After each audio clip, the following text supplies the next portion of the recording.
Hi, I'm Dr. Sharbell Hashoul, and today let's talk about something that brings a lot of people into my office feeling anxious: family history and breast cancer risk. If your mother, sister, or aunt has had breast cancer, it's natural to wonder, am I next? The good news is that most breast cancer is not strongly linked to family history at all. In fact, about 7 out of 10 women diagnosed with breast cancer have no close family history of the disease. So having a relative with breast cancer does raise your risk somewhat, but it does not mean you are destined to get it.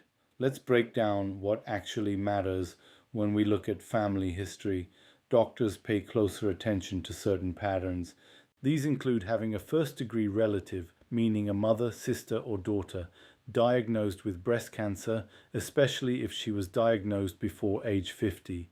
We also look at whether breast cancer has appeared on the same side of the family across multiple generations, whether there's been ovarian cancer in the family, whether any relative had cancer in both breasts, whether there's been breast cancer in a male relative, and whether the family has Ashkenazi Jewish ancestry, since certain gene changes are more common in that population.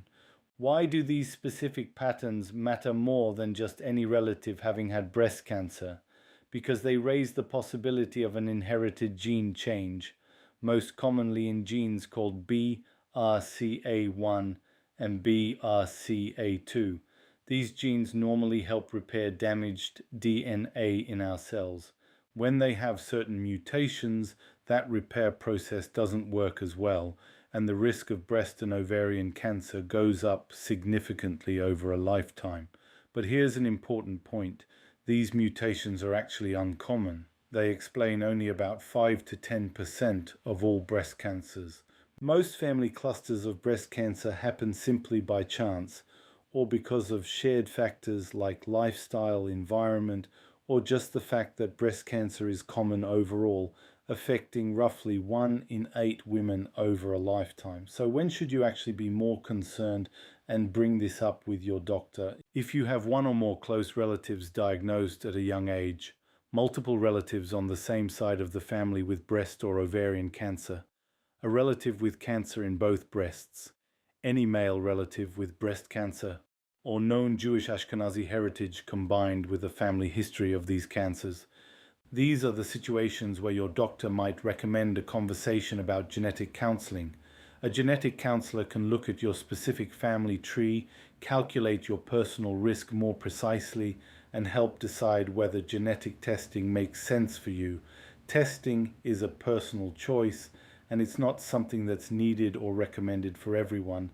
It's also worth knowing that having a higher risk due to family history doesn't automatically mean something is wrong with you right now.